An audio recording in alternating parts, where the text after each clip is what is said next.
ابو Lulu Feroz المجوسی یہ وہ شخص تھا جس نے خلیفہ دوم حضرت عمر ابن الخطاب کو فجر کی نماز کے دوران شہید کیا، لیکن ایران کے صوبہ اصفہان کے کاشقانی نام علاقے میں آج بھی اس شخص سے منسوب ایک مقبرہ موجود ہے جسے مقبرہ ابو لولو فیروز کاشی رضی اللہ تعالی عنہ بھی کہا جاتا ہے۔ اس کے اوپر بابا شجاع الدین لکھا گیا ہے۔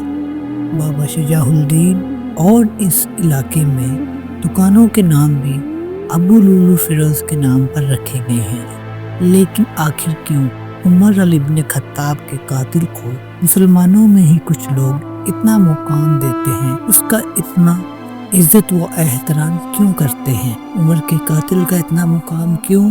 ابو لولو فیروز المجوسی مغیرہ ابن شعبہ کا غلام تھا اور اسے ایران سے لایا گیا تھا۔ یہ مسلمان نہیں تھا۔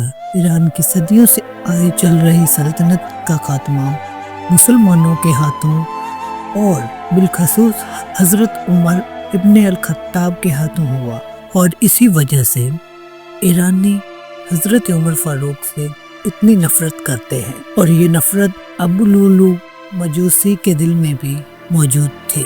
عمر رضی اللہ تعالی عنہ نے ایرانی غلاموں کو مدینہ لانے سے منع فرمایا تھا، کیونکہ عمر جانتے تھے کہ یہ لوگ عمر سے ان کی سلطنت کا خاتمے کا بدلہ لیں گے۔ لیکن عمر رضی اللہ تعالی عنہ کے کہنے کے باوجود مغیرہ ابن شعبہ ابو لولو فیروز کو مدینہ لے آئے اور عمر سے ملواتے ہیں۔ کہتے ہیں یہ ابو لولو فیروز جنگ نمن میں قیدی تھا، جب میں واپس گیا تو اسے بھی ساتھ لے آیا ہوں۔ یہ چکی کا کام کرتا ہے اور اپنی روزانہ دہاڑی سے 4 درہم مجھے دیتا ہے اور باقی خود رکھتا ہے۔ یہ چکی کا بہترین کاریگر ہے۔ مغیرہ ابن شعبہ ابو لولو کو مدینہ لے آتے ہیں۔ ابو لولو کے دل میں اسلام کے خلاف اور عمر رضی اللہ تعالی عنہ کے خلاف نفرت بھرپور ہوتی رہی، اور یہ نفرت عروج پر تب پہنچی جب ابو لولو عمر رضی اللہ تعالی عنہ سے اپنے مالک مغیرہ ابن شعبہ کی شکایت کرتے ہیں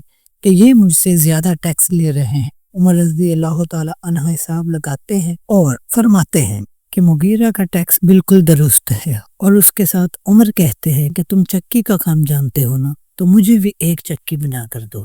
اور ابو لولو اس پر کہتا ہے کہ میں آپ کو ایک ایسی چکی بنا کر دوں گا جس کی آواز مشرق سے مغرب تک سنی جائے گی۔ یہ کہہ کر مجوسی چلا جاتا ہے۔ عمر سمجھ جاتے ہیں کہ یہ دھمکی دے کر گیا ہے۔ لوگ کہتے ہیں کہ اے امیر المومنین، اس کو قتل کر دیتے ہیں، لیکن عمر فرماتے ہیں کہ اس کو صرف شک کی بنیاد پر قتل نہیں کر سکتے۔ ابو لولو حضرت عمر کو قتل کرنے کی ٹھان لیتا ہے۔ 1-2 دھاری خنجر تیار کرتا ہے جو کہ زہر میں بجا ہوتا ہے، اور فجر کے وقت مسجد میں پہنچ جاتا ہے۔ فجر کے وقت اندھیرا ہوتا ہے، اس لیے کسی کو نظر بھی نہیں آتا۔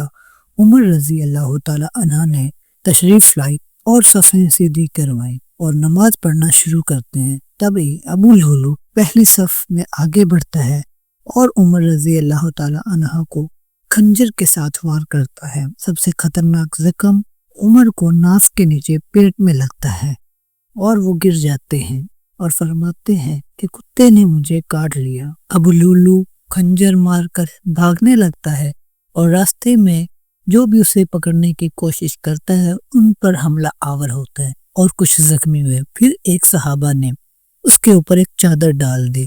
جب اس نے دیکھا کہ وہ پکڑا جا چکا ہے تو اسی خنجر سے اس نے اپنا گلا کاٹ دیا اور خودکشی کر لی۔ کئی لوگ ایران میں موجود مقبرہ کو ابو لولو کا مقبرہ نہیں مانتے اور یہ کہتے ہیں کہ یہ اس جیسے نام والے کسی اور کا مقبرہ ہے۔ ابو لولو فیروز مجوسی تو مدینے میں ہی کشی کر لیتا ہے، تو اس کا مزار اور اس کی قبر ایران میں کیسے ہو سکتی ہے؟ ناظرین، اللہ تعالیٰ نے عمر ابن خطاب کو بہت پسند فرمایا، اور ان کے ہاتھوں اسلام کو بہت ترقی ہوئی اور اسلام عروج پر پہنچا۔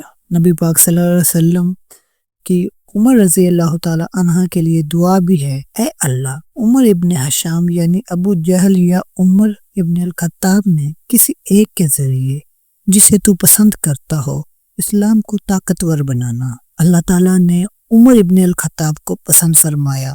خنجر لگنے کے بعد عمر کے بیٹے عبداللہ ابن عمر رضی اللہ تعالیٰ عنہ گھر لے آئے۔